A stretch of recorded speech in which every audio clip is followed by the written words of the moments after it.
Hello everyone, कैसे हो सब। आज हम ट्रिग्नोमेट्री स्टार्ट करेंगे। क्या स्टार्ट करेंगे? ट्रिग्नोमेट्री। देखिए, ट्रिग्नोमेट्री में सबसे पहले हम एंगल को सीखेंगे। क्या डिस्कस करेंगे? एंगल। आप सबने सुना होगा, क्लास 10th में भी ट्रिग्नोमेट्रिक रेशियो आते हैं, साइन थीटा कॉस थीटा के बारे में भी सुना होगा। तो हम बिल्कुल इंट्रोडक्शन से लेके चलते हैं। तो एंगल क्या होता है आज ये सीखेंगे। देखिए, एंगल क्या होता है? It is measure of an angle, measure of an angle is the amount of rotation, amount of rotation of a revolving line, of a revolving line with respect to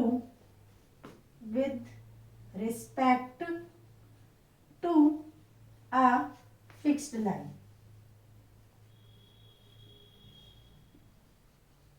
देखिए, आज हम एंगल डिस्कस कर रहे हैं बेटा। सबसे पहले देखेंगे एंगल होता क्या है, what do you mean by an angle. ठीक है, तो देखिए, measure of an angle is the amount of rotation, यानी कि कोई भी लाइन कितना रोटेट हुई है। एक रिवॉल्विंग लाइन है, एक लाइन घूम रही है आपकी, मान लीजिए एक फिक्स लाइन और एक रिवॉल्विंग लाइन है। ठीक है, तो ये फिक्स लाइन के रिस्पेक्ट में कितना रिवॉल्व हुई है, वो उस अमाउंट ऑफ रोटेशन को क्या कहा गया है? Angle. Amount of rotation of a revolving line with respect to a fixed line. देखिए, सबसे पहले हम फिक्स लाइन लेते हैं, इसको बोलते हैं इनिशियल लाइन। क्या बोलोगे इसको? Initial line. फिर हम एक रिवॉल्विंग लाइन लेंगे, मान लीजिए आपका ये पेन है, ये रिवॉल्विंग है। ठीक है, तो ये ऐसे रिवॉल्व होता होता था, यहाँ चला गया। ठीक है, तो अगर ये रिवॉल्विंग लाइन यहाँ पे है, तो यहाँ से हम इस रोटेशन को मेजर करते हैं। This is your angle, this is your angle. Clear? देखिए, अगर आप इसको इनिशियल लाइन, इसको टर्मिनेटिंग लाइन भी कहा जाता है। इसको क्या कहा जाता है? Initial line. और इसको क्या कहा जाता है? Terminating line. इसको बोलते हैं इनिशियल लाइन, और बेटा इसको बोलते हैं टर्मिनेटिंग लाइन, टर्मिनेटिंग लाइन। ठीक है, this is your initial line, this is your terminating line. अगर इनिशियल लाइन से आप एंटी क्लॉकवाइज डायरेक्शन में मेजर करते हो, इनिशियल लाइन से एंटी क्लॉकवाइज डायरेक्शन में मेजर करते हो, तब बोलते हैं ये एंटी क्लॉकवाइज डायरेक्शन होगी। अगर आप एंटी क्लॉकवाइज डायरेक्शन में मेजर करते हो,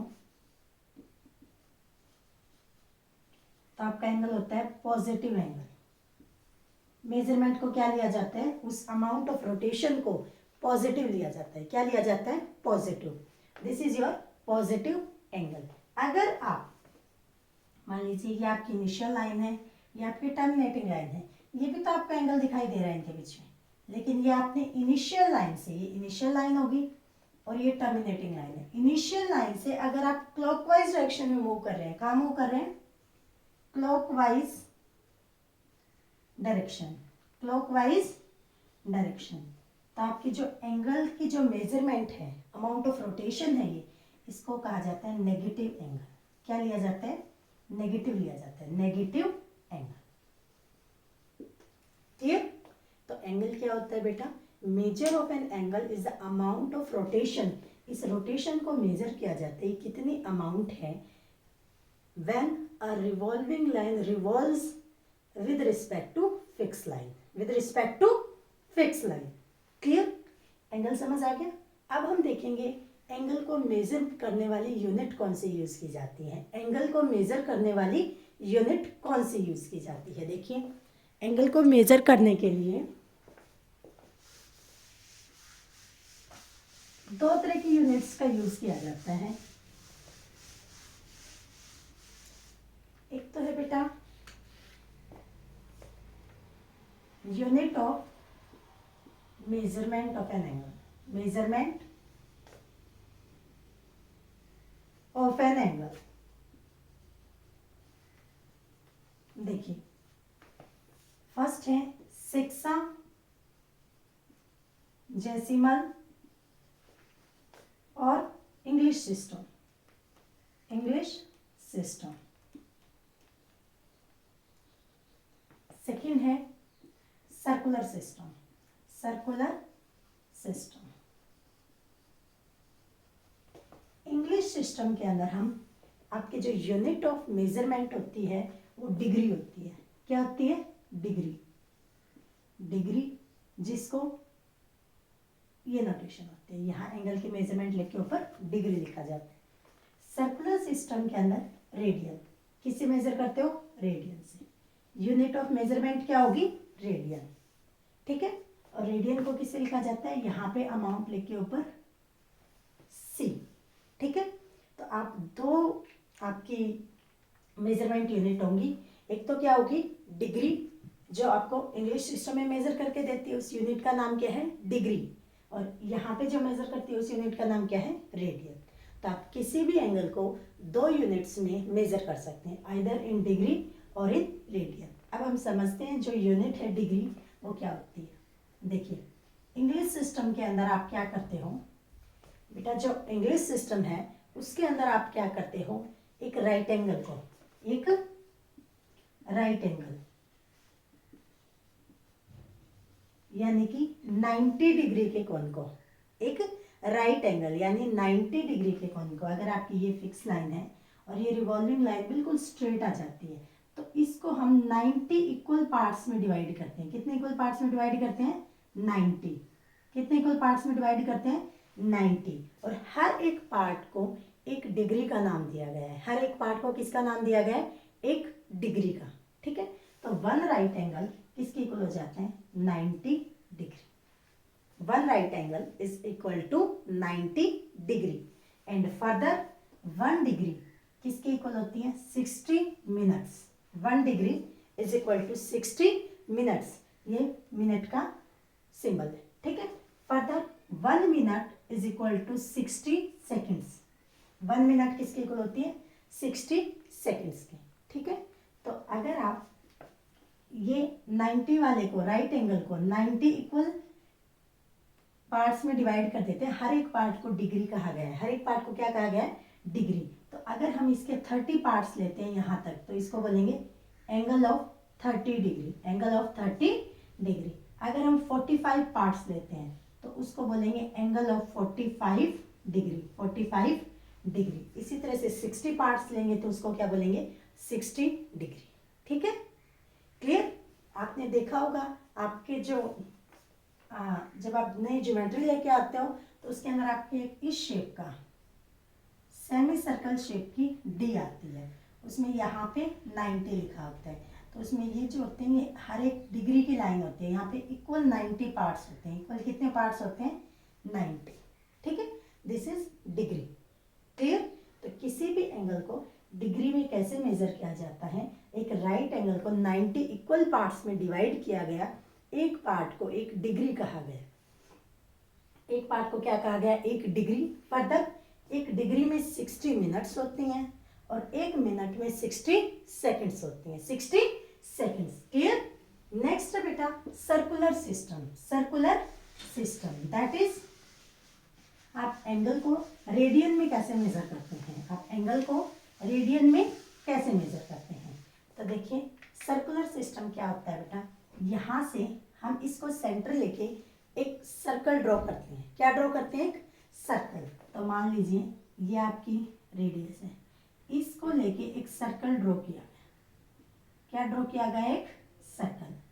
ठीक है, तो इस रेडियस जितनी आप एक ये वाला पार्ट ले लीजिए। कितना लेना है? रेडियस जितना। ठीक है, रेडियस जितनी लेंथ के इक्वल आर्क लेंथ ले लीजिए। आर्क लेंथ कितनी लेनी है? जितनी रेडियस है, यानी ये आर है तो आपकी आर्क लेंथ भी कितनी होगी? आर। और यहाँ से ये जो एंगल सबटेंड होगा इसको बोला गया है 1 रेडियन। क्या बोला गया इसको? 1 रेडियन। और रेडियन को कैसे लिखते हैं? 1 रेडियन।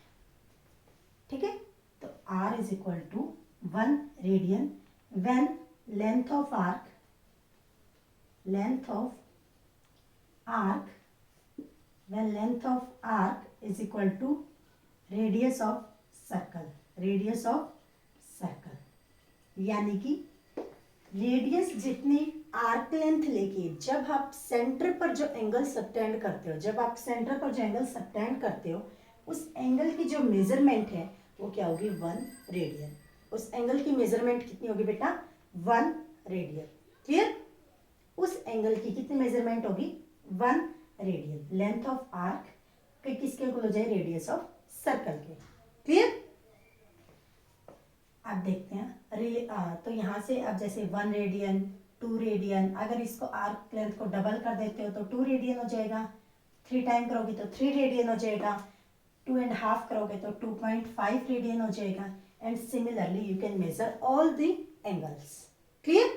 इसके बाद है रेडियन। इस सिस्टम और इस सिस्टम में रिलेशन क्या है, यानी डिग्री और रेडियन में क्या रिलेशन होगा। देखिए, होपफुली आपको ये सिस्टम समझ आ गया होगा कि किसी भी एंगल को डिग्री में कैसे मेजर किया जाता है और आप रेडियन में कैसे मेजर करते हैं। अब आता है बेटा relation between degree and radian. देखिए, एक यूनिट डिग्री है एंगल को मेजर करने की और दूसरी यूनिट आपकी रेडियन है। एक यूनिट क्या है, डिग्री, और दूसरी यूनिट क्या है, रेडियन। डिग्री को अगर हम डी सिंबल देते हैं तो रेडियन का क्या सिंबल है, आर। इनके बीच में जो रिलेशन होता है बेटा वो क्या होता है, d/90 is equal to 2r/π। याद रहेगा, जितनी भी डिग्री है उनको 90 से डिवाइड कर दिया जाए, क्योंकि एक डिग्री कितना था, 90 इक्वल पार्ट्स किए गए थे राइट एंगल में, is equal to 2r/π। 2r/π। Clear? ठीक है? अब देखिए यहां से क्या निकल के आएगा, 1 radian is equal to π/180 degree. 1 radian is equal to π/180 degree. Sorry, 1 radian is equal to 180/π degree and 1 degree is equal to π/180 radian. Clear? एक रेडियन किसके इक्वल होता है, 180 degree by pi, and 1 degree is equal to pi radian by 180। ठीक है? देखिए, अगर आपको कोई कहता है π/3 रेडियन, आपका एंगल कितना है, theta is equal to π/3 radian, and you want to change in degree. आप किस में चेंज करना चाहते हो, डिग्री में। तो अगर आप इसको डिग्री में चेंज करना चाहते हैं तो 1 रेडियन किसके इक्वल होता है, 180/π डिग्री के। तो π/3 रेडियन किसके इक्वल होगा, 180/π से मल्टीप्लाई कर दीजिए, 180/π से मल्टीप्लाई कर दीजिए, पाई से पाई कैंसिल, 3 से 60, तो थीटा किसके इक्वल आ जाएगा, 60 डिग्री। किसके इक्वल होगा बेटा, 60 डिग्री। क्लियर? इसी तरह से अगर आपको कोई कहता है theta is equal to 45 degree, theta is equal to 45 degree, इसको रेडियन में चेंज करना चाहते हो, किस में चेंज करना चाहते हो, रेडियन में। तो 1 डिग्री किसके इक्वल है, π/180 रेडियन की। 45 डिग्री किसके इक्वल होगा, 45 को आप जस्ट π/180 से मल्टीप्लाई कर दीजिए, तो 45 4 जा 180, तो आ जाएगा π/4 रेडियन, π/4 रेडियन। क्लियर? कुछ स्टैंडर्ड एंगल्स हैं, उनको हम दोनों यूनिट्स में रिप्रेजेंट करते हैं। देखिएगा, डिग्री वर्सेस रेडियन। जो आपका 30 डिग्री का एंगल होता है वो होता है π/6 रेडियन। 30 डिग्री का एंगल किसके इक्वल होता है, π/6 रेडियन। सिमिलरली 45 डिग्री का एंगल होता है π/4 रेडियन। 60 डिग्री का एंगल होता है π/3 रेडियन। ठीक है? क्लियर? इसके बाद 90 डिग्री का एंगल होता है π/2 रेडियन, π/2 रेडियन। 180 डिग्री का एंगल होता है पाई रेडियन। 180 डिग्री का एंगल किसके इक्वल होता है, पाई रेडियन। क्लियर, याद रहेगा। तो इस तरह से हम एंगल को डिफाइन करते हैं, एंगल को मेजर करते हैं 2 यूनिट्स में, एक डिग्री में और एक रेडियन में, और दोनों यूनिट्स में क्या रिलेशन है ये देखते हैं, और कैसे आप डिग्री से रेडियन में जाते हो और रेडियन से डिग्री में।